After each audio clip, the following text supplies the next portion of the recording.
મિત્રો, આજે આપણે ધોરણ 11 ભૌતિક વિજ્ઞાન વિષયમાં પ્રકરણ 7 કણોના તંત્ર અને ચાકગતિની ચર્ચા કરીશું. પ્રથમ જોઈએ દ્રઢ પદાર્થના સંતુલન માટેની શરત. દ્રઢ પદાર્થ યાંત્રિક સંતુલનમાં છે કે નહીં એવું આપણે ક્યારે કહી શકીએ? તો જ્યારે દ્રઢ પદાર્થના રેખીય વેગમાન અને કોણીય વેગમાન સમય સાથે અચળ રહેતા હોય. આવા પદાર્થ માટે પદાર્થનો રેખીય પ્રવેગ અને કોણીય પ્રવેગ શૂન્ય હોય. એટલે એ બરાબર 0, આલ્ફા બરાબર 0. તો આ બંને પરિસ્થિતિમાં પદાર્થ યાંત્રિક સંતુલનમાં છે એવું કહી શકાય. સંતુલન એટલે એવું નથી કે ગતિ ન કરતો હોય. ગતિ કરતો હોય તો અચળ ગતિ કરતો હોય, માટે વેગમાન અચળ રહે. ગતિ કરતો હોય ચાક ગતિ, પણ એમાં કોઈ કોણીય પ્રવેગ ના હોય તો એનું કોણીય વેગમાન અચળ રહે. રેખીય સંતુલન મેળવવા માટે અગાઉ આપણે જે પ્રકરણ 5માં જોયું કે પદાર્થ પર લાગતું પરિણામી બાહ્ય બળ શૂન્ય હોય. એટલે કે બધા જ બળોનો સદિશ સરવાળો શૂન્ય થતો હોય તો એવા સંતુલનને રેખીય સંતુલન કે સ્થાનાંતરીય સંતુલન કહીએ છીએ. તો રેખીય સંતુલન કોને કહીશું? જો દ્રઢ પદાર્થ પરનું કુલ બળ એટલે કે બળોનો સદિશ સરવાળો શૂન્ય હોય તો તેને આપણે સ્થાનાંતરીય સંતુલન કે રેખીય સંતુલન તરીકે ઓળખીએ છીએ. હવે ધારો કે n બળ લાગે છે, F1, F2 up to Fn. તો F1 સદિશ પ્લસ F2 સદિશ અપ ટુ Fn સદિશનો સરવાળો શૂન્ય હોય તો સમીકરણ 1 આપણને મળે આ રીતે.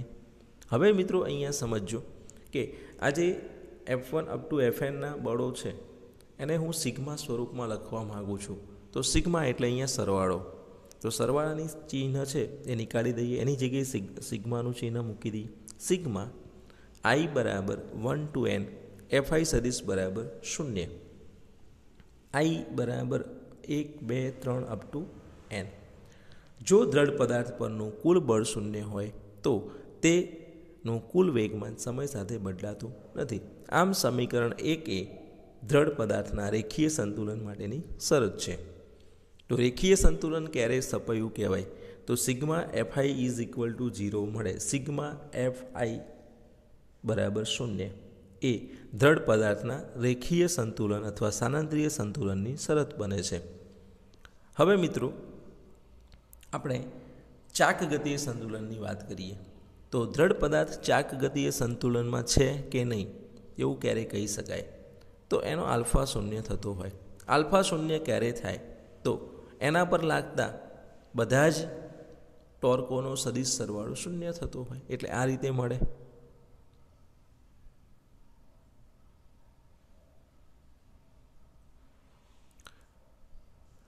દ્રઢ પદાર્થ માટે ધારો કે આપણે સમજી લઈએ કે n ટોર્ક લાગે છે.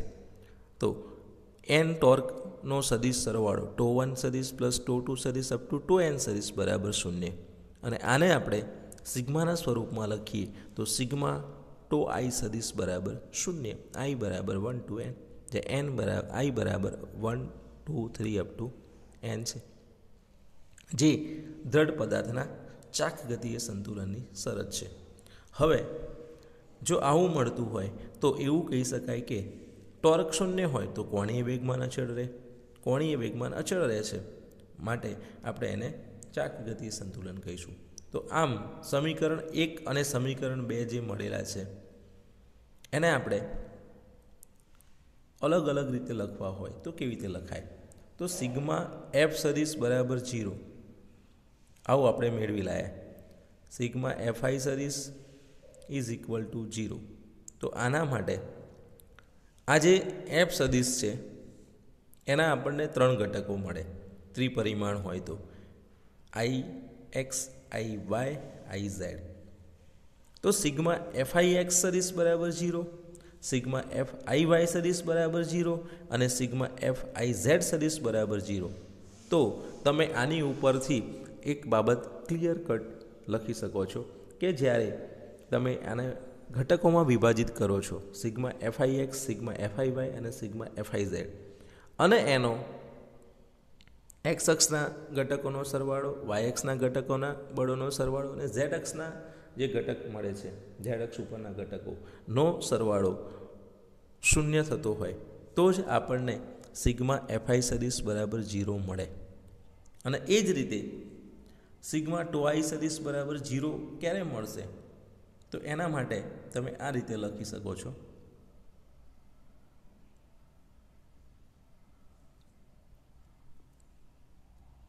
સિગ્મા ટોઆઈ બરાબર 0, તો એનો મતલબ એવો થાય છે કે સિગ્મા આઈ બરાબર 1 to n તો આઈ એક્સ સદિશ બરાબર 0, તો આઈ વાય સદિશ બરાબર 0 અને તો આઈ ઝેડ સદિશ બરાબર 0.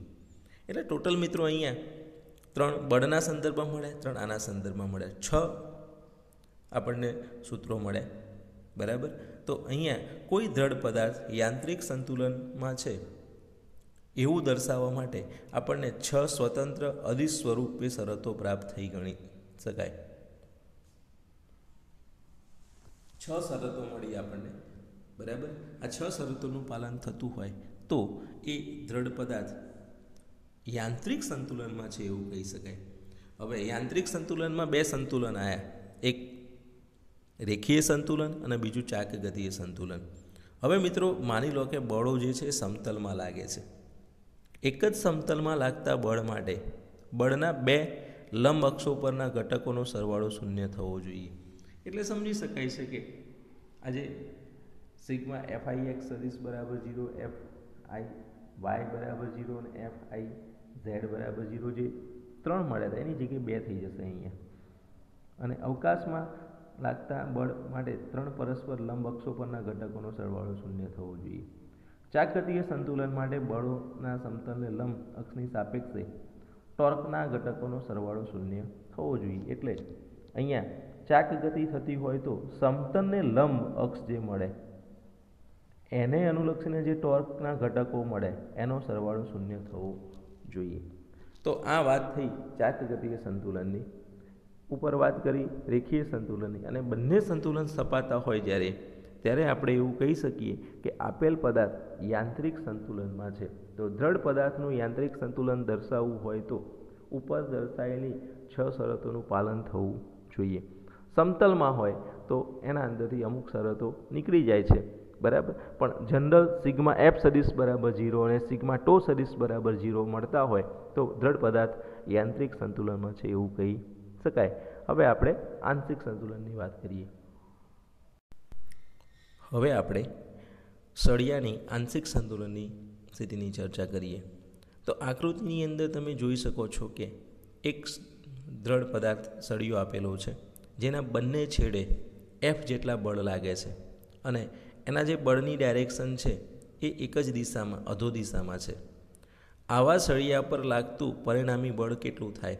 તો અહીંયા એફ બળ લાગે છે, અહીંયા પણ એફ બળ લાગે છે, તો ટોટલ બળ થશે અહીંયા 2F અધો દિશાની અંદર. Sigma F is not equal to 0.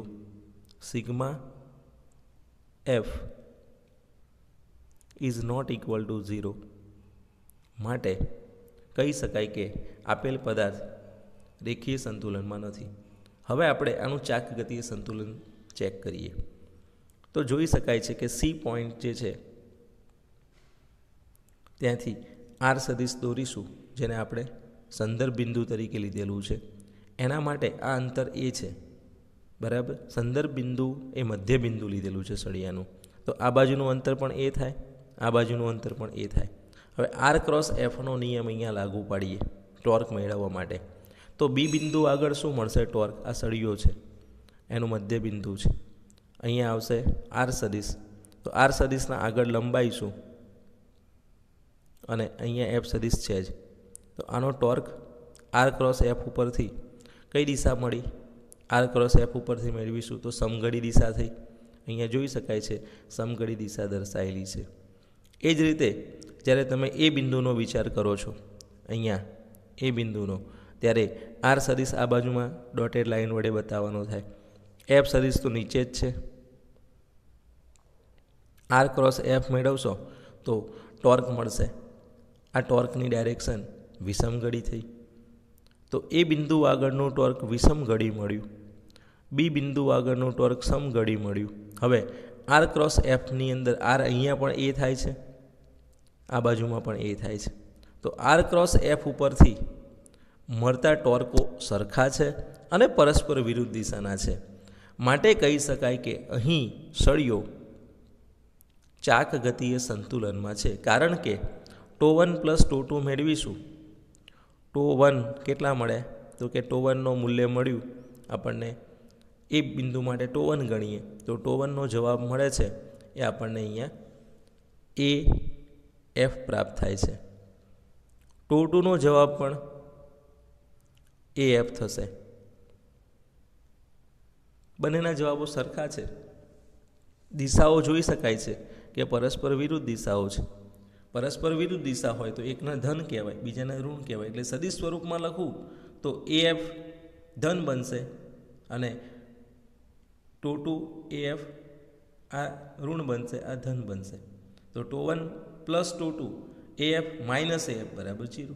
તો અહીં સળિયો ચાક ગતિએ સંતુલનમાં છે પરંતુ રેખીય સંતુલનમાં નથી. માટે કહી શકાય કે અહીં સળિયો આંશિક સંતુલન ધરાવે છે. એ જ રીતે બીજું એક ઉદાહરણ લઈએ.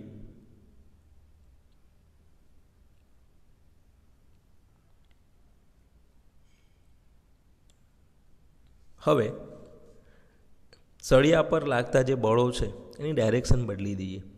એ ઉપર લાગતું બળ અધો દિશામાં રાખીએ, બી ઉપર લાગતું બળ ઉર્ધ્વ દિશામાં રાખીએ અને આનું પરિણામી બળ મેળવીએ તો શું થશે?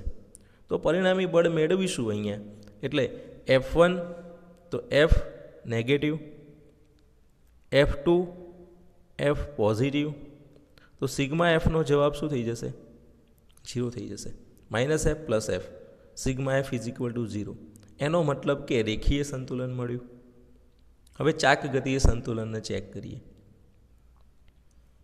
ઉપરની દિશામાં બળ લાગે છે, અહીંયા નીચેની દિશામાં બળ લાગે છે અને સંદર્ભ બિંદુ એનું મધ્ય બિંદુ છે. તો આવી પરિસ્થિતિમાં આ બાજુમાં લાગતું જે ટોર્ક છે એ આર ક્રોસ એફ ઉપરથી મેળવીશું. તો અહીંયા આર સદિશ આગળની દિશામાં લંબાયો, એફ સદિશ તો ઓલરેડી ઉપરની દિશામાં છે જ. તો આર ક્રોસ એફ મેળવીશું અહીંયા. તો આ કઈ દિશા મળી?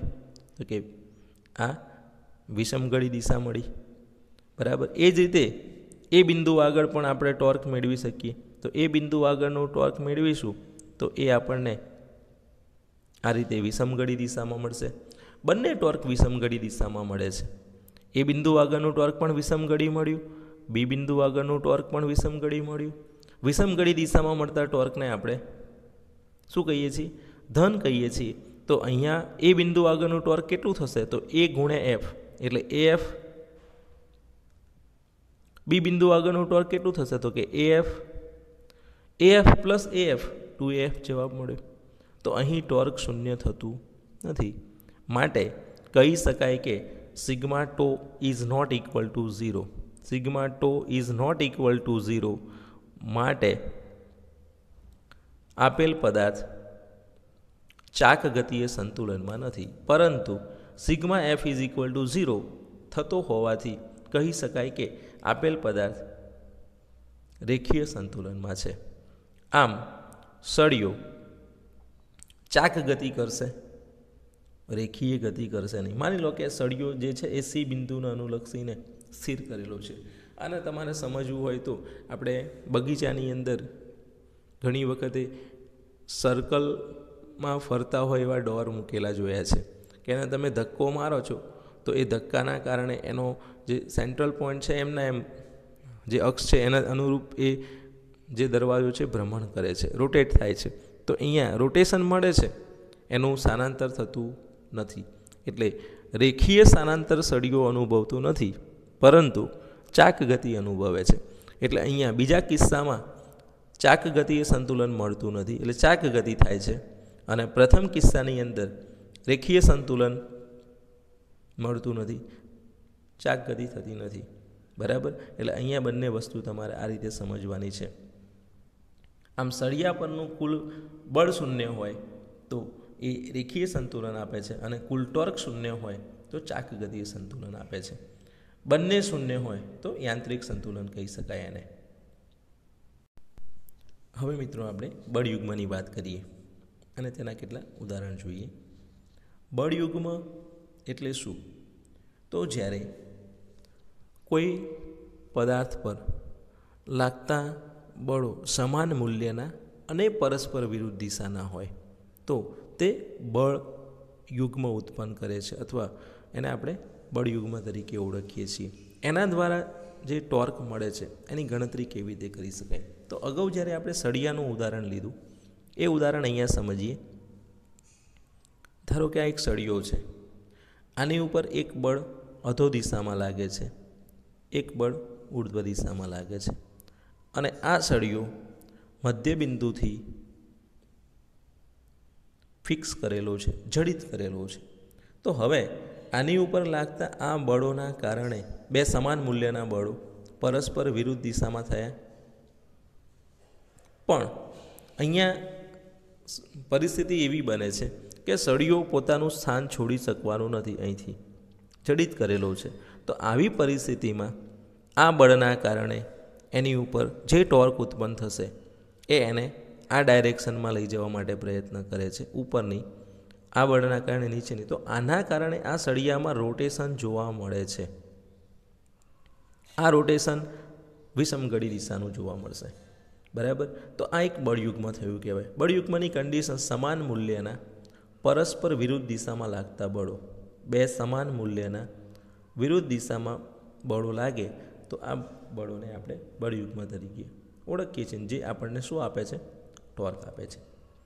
તો બળયુગ્મ સ્થાનાંતરીય ગતિ વિના ચાક ગતિ પેદા કરે છે. આની અંદર સમજી શકાય છે. હવે અહીંયા એક બીજું ઉદાહરણ આપેલું છે. આપણે બરણી હોય એના ઢાંકણાને ખોલવા માટે પ્રયત્ન કરીએ છીએ, તો આંગળીઓ કેવી રીતે રાખીએ છીએ? તો સામસામેની પોઝિશનમાં જોઈ શકાય છે કે આ રીતે અંગૂઠાને આંગળીઓ વડે ઢાંકણાને પકડીએ છીએ અને પછી એને ઘુમાવવા પ્રયત્ન કરીએ છીએ. આ ઘુમાવો એટલે આપણે એને બળ આપીએ છીએ. તો આ બળ આંગળીઓ વડે જે ઢાંકણા પર લાગે છે એ શું ઉત્પન્ન કરે છે? એક બળ યુગ્મ ઉત્પન્ન કરે છે.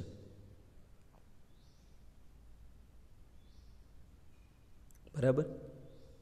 જોઈ શકાય છે કે આની અંદર આપણને એક બીજું ઉદાહરણ પણ આપેલું છે. એક ચુંબકીય સોય છે. આ ચુંબકીય સોય આપણને ખ્યાલ છે કે પૃથ્વીના ઉત્તર દક્ષિણ ધ્રુવને અનુરૂપ સ્થિર થતી જોવા મળે છે. હવે આ જે ચુંબકીય સોય છે, જો આ રીતે સ્થિર થતી હોય તો આવું ક્યારે બને? જનરલી તમે કોઈ પણ પોઝિશનમાં સોયને મૂકશો તો એ સોય છેલ્લે સ્થિર થઈને એનો ઉત્તર છેડો ઉત્તરમાં, દક્ષિણ છેડો દક્ષિણમાં રહે એ રીતે ગોઠવાઈ જાય છે. તો આ ચુંબકીય સોય ઉપર પૃથ્વીના ચુંબકીય ક્ષેત્ર વડે બળ લાગતું હોવું જોઈએ, અને એ બળ લાગવાના કારણે આ ચુંબકીય સોય છે એ કેવી રીતે ગોઠવાય છે? ઉત્તર દક્ષિણ. માની લો કે આ ચુંબકીય સોય આ રીતે છે, આ બાજુએ ઉત્તર દિશા છે, આ બાજુએ દક્ષિણ દિશા છે. તો આ સોય ઉપર ચુંબકીય સોય જે છે એનો જે ઉત્તર છેડો છે, ધારો કે આ બાજુએ છે, આ બાજુએ દક્ષિણ છેડો છે, તો આની ઉપર જે પૃથ્વીનું ચુંબકીય ક્ષેત્ર છે એ કેવી રીતે બળ લગાડશે? તો પૃથ્વીના ચુંબકીય ક્ષેત્ર વડે આની ઉપર બળ ઉપરની દિશામાં લાગશે. આ છેડા ઉપર એસ ધ્રુવ ઉપર બળ નીચેની દિશામાં લાગશે. આ બે બળો સરખા હશે. સરખા બળો હોય તો એ સરખા બળો હમણાં કીધું એમ બળયુગ્મ ઉત્પન્ન કરે, અને બળયુગ્મ ઉત્પન્ન થવાના કારણે આ ચુંબકીય સોય પૃથ્વીના ચુંબકીય ક્ષેત્રની જે ડાયરેક્શન છે નોર્થ અને સાઉથ એ પ્રમાણે ગોઠવાઈ જશે. એટલે ચુંબકીય સોયની ગોઠવણી આ રીતે આપણને મળશે. એન છેડો ઉપર જતો રહેશે, એસ છેડો નીચે આવતો રહેશે. એટલે આનું રોટેશન આ રીતે થયેલું જોવા મળશે. બરાબર? તો આ થઈ ચુંબકીય સોયની ગોઠવણ. તો આ રીતે પૃથ્વીના ચુંબકીય ક્ષેત્ર વડે ચુંબકીય સોય ગોઠવેલી જોવા મળે છે. જોઈએ આની મુક્ત રીતે ભ્રમણ કરી શકે એવી એક ચુંબકીય સોય આની ઉપર મૂકેલી છે, અને આની ઉપર મૂકેલી ચુંબકીય સોય છે એ પૃથ્વીના ચુંબકીય ક્ષેત્ર વડે જે ચુંબકીય ક્ષેત્ર ઉત્પન્ન થાય છે, બરાબર, પૃથ્વીના જે ચુંબક વડે, એ ચુંબકીય ક્ષેત્રના કારણે નોર્થ સાઉથ ડાયરેક્શનમાં ગોઠવાયેલી જોવા મળે છે.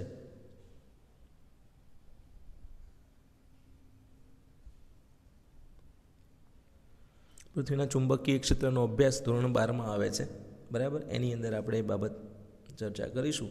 હાલ તમારે આની અંદર બળ યુગ્મ વડે જે ટોર્ક મળે છે, આ ટોર્ક કેટલું મળશે? તો બંને વડે જે બળ લાગે છે એનો સરવાળો કરી શકાય. એટલે દાખલા તરીકે 2 ગુણ્યા અંતર એ લઈએ સંદર્ભ બિંદુથી અને બળ એફ લઈએ તો 2AF જેટલું બળ યુગ્મ આની અંદર ઉત્પન્ન થયેલું જોવા મળે છે, બરાબર. તો આ થઈ ચુંબકીય ક્ષેત્રના કારણે જે બળ લાગે છે અને એના કારણે એની અંદર ઉત્પન્ન થતા બળયુગ્મની ચર્ચા. હવે આપણે ઉદાહરણ 7.7ની વાત કરીએ. દર્શાવો કે કોઈ બળયુગ્મની ચાક માત્રા એ બિંદુ પર આધારિત નથી કે જે બિંદુને અનુલક્ષીને તમે ચાક માત્રાઓ લીધી હોય. મિત્રો, અહીંયા ચાક માત્રાઓ લીધી હોય એટલે ટોર્કોની ગણતરી કરી હોય એની વાત કરેલી છે. હવે બળ યુગ્મની વાત કરીએ આપણે કે 2 બળો પરસ્પર સમાન મૂલ્યના અને વિરુદ્ધ દિશામાં લાગતા હોય તો એવા 2 બળ યુગ્મ રચે છે. તો આનો કુલ ટોર્ક મેળવવાની વાત કરીએ આપણે કે 2 બળો લાગે છે. આકૃતિની અંદર આપણે એક સળિયો લીધો છે AB, એના કોઈ બિંદુને અનુલક્ષીને અહીંયા O બિંદુ અહીંયા બહાર ધ્યાનમાં લીધેલું છે. એના અનુરૂપ એના ઉપર લાગતા જે બળો છે એ B બિંદુ ઉપરનું બળ આ ડાયરેક્શનમાં છે અને એ બિંદુનું બળ એના કરતાં વિરુદ્ધ દિશામાં છે. તો એકના F કીધું, બીજાને -F કીધું. O બિંદુની જે સ્થિતિ છે એની સાપેક્ષે શાંત સદિશો ધારી લઈએ કે R1 અને R2 છે. એનો શાંત સદિશ R1 છે અને બીનો શાંત સદિશ R2 છે. હવે ઓને અનુલક્ષીને બળની ચાક માત્રા કેટલી થાય? તો ઓને અનુલક્ષીને બળની ચાક માત્રા ગણતરીમાં લઈએ આપણે તો એની કેલ્ક્યુલેશન કરવા માટે એ ઉપર લાગતું બળ અને એના વડે મળતું ટોર્ક, બી પર લાગતું બળ અને એના વડે મળતું ટોર્કનો સદિશ સરવાળો કરવો પડે. આ રીતે મળશે.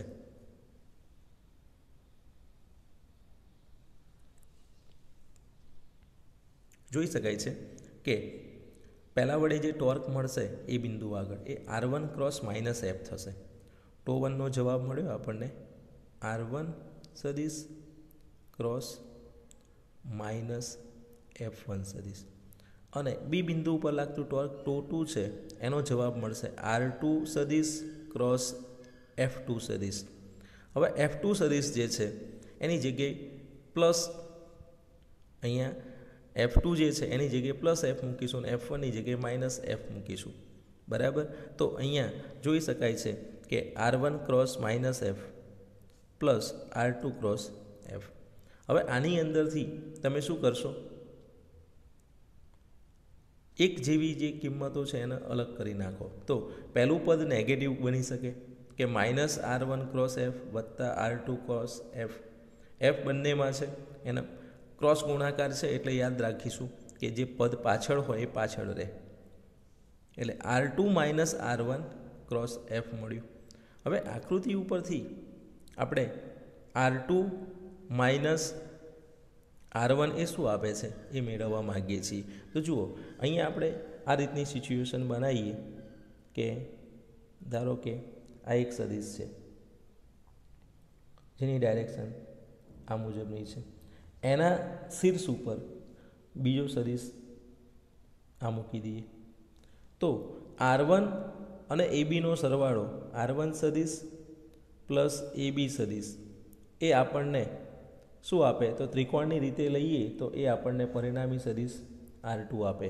તો બરાબર R2 સદિશ લખાય. તો આને આપણે આ રીતે લખીએ છીએ.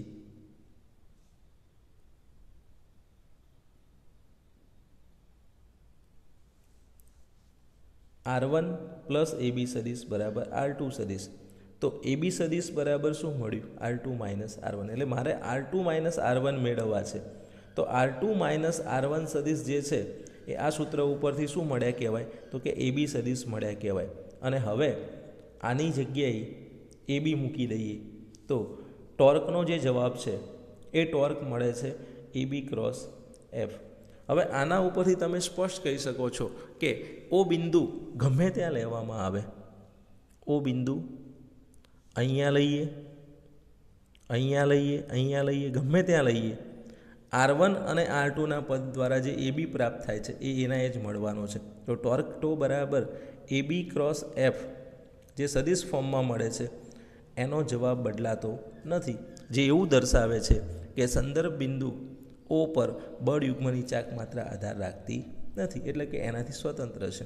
બરાબર, કારણ કે AB ઓ બિંદુને ગમે ત્યાં લેવામાં આવે, અહીંયા લઈએ, અહીંયા લઈએ, અહીંયા લઈએ, કોઈ પણ જગ્યાએ લઈએ, ABનો જવાબ એ ટોર્કના સૂત્રમાં આવે છે, જે ચેન્જ થવાનું નથી. માટે કહી શકાય કે જે બિંદુને અનુલક્ષીને ચાક માત્રાઓ લીધી હોય, બરાબર, એનાથી બળ યુગ્મના જવાબને કોઈ ફેરફાર થતો નથી, ટોર્ક બદલાતું નથી.